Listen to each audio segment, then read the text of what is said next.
Hello. So I believe I'm the first woman speaker here, right? Yeah, thank you. Plus, I'm the first person speaking.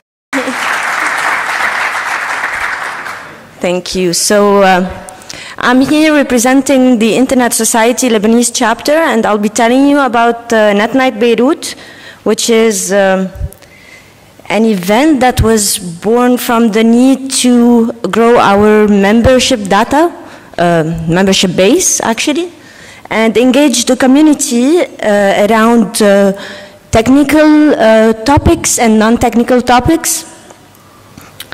So we started tackling several topics to reach and attract our community. We had IPv6. NetNite is a monthly event. We have different, this is actually our communication and some photos. We tackled the digital legal framework, the darknet. This was our hero event. Actually, we had around more than 150 attendees at this one. And the background and purpose of NetNite, because like, you know, in a country where transparency and trust, they kind of feel a bit beyond the reach, people tend to feel uninvited to help design solutions. And this is why NetNite was born. It's an invitation for people to come together, gain awareness on certain topics, so it works as a capacity building, and help design the solutions, because in the world of the internet, it is based on a multi-stakeholder model, and it is unlike the world that we have sometimes in our countries. So the objectives, the short-term objectives of NetNite, because the long-term objective is to design the solutions, but that's a bit beyond where we are today. We want to engage members in the technical and critical subjects. We want to create awareness of ISOC Lebanon chapter. We want to attract new members to join our chapter and spread knowledge about internet-related topics, engage the community in a dialogue. We tackled several topics. We actually decided on the topics based on momentum sometimes. For example, when it comes to the digital legal framework, it coincided with new laws that have been applied in Lebanon. Plus, there was a lawsuit on freedom of expression. So it gained quite the success. And other times, we decide on the topics based on the feedback of the attendees. So we covered, actually, here we have 5 events. So far, we've had 6 events. There's a missing one here. We've had more than 500 attendees to our events, and we've had more than 100 new members to our chapter. So of course, we didn't get it right from the first time, but we kept an open mind, and we were open for experimentation and learning along the way. I felt like that was a hand clap.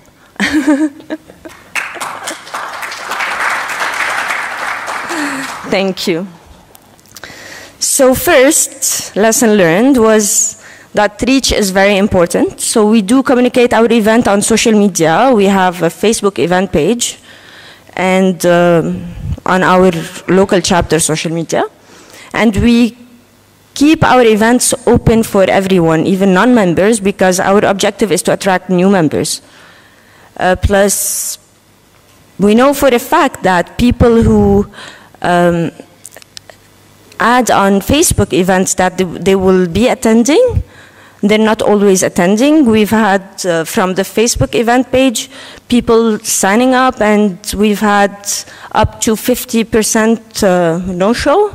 But when it comes to our tickets, because besides Facebook, we use Eventbrite as well, and even though the event is free of charge, we've had people go and register for tickets so that we know who is coming, and this helps us logistically identify the number of people joining us. So it turns out that people who go and take the time to register for a ticket on Eventbrite, they are more likely to attend, because on Facebook it's just a click. When it comes to Eventbrite, they have to write their details, and this is a kind of, they are giving us time. It's a time investment. So time investment sometimes works like monetary investment.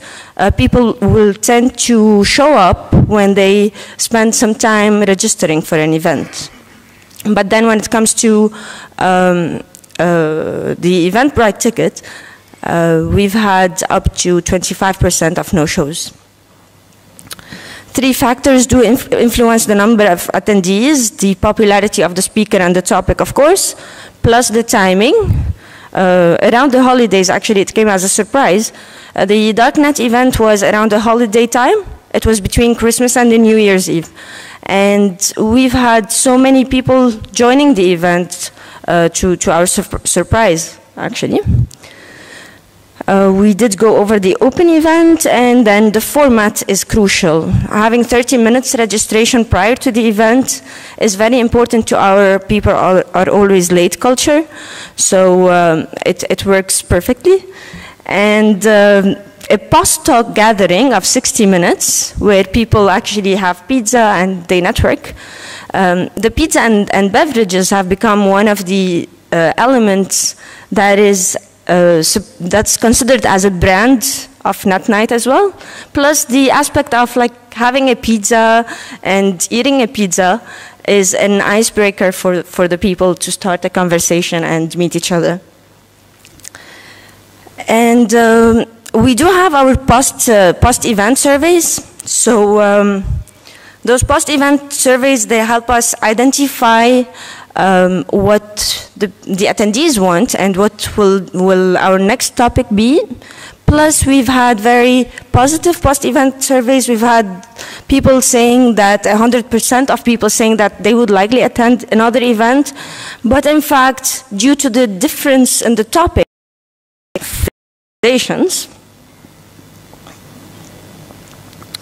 so first, I would recommend having a strategy to start with. So you need to know your aim, you need to know where you're going, so that every event would be a little step towards reaching the big picture.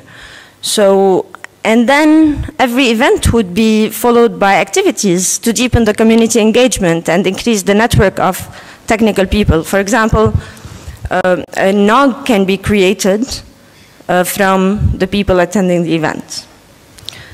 Then, due to the lack of collaboration in our area, bringing people together for a common cause makes a lot of sense. So what unifies us would be the reason we would attend a certain event, and would be the reason we would work together on a certain solution. Plus, collective intelligence is a powerful tool. So always use that. Then the post-event surveys are very helpful for collective intelligence too. And creating a positive, transparent atmosphere is essential. There are facilitators who can do that. People tend to mirror each other. If you want to create a positive, open, transparent atmosphere, you should be open first, start talking about what you want to discuss and what you want the other to talk to you about. And finally, again, we're going to be talking about the strategy. The strategy is essential. If you don't start from the strategy, you will not reach your bigger aim. And NetNite has been a success thanks to the Lebanese chapter of the Internet Society, so I want to thank them. Thank you, Layal and Jack and Salam, who are here today, and thank you. Any questions?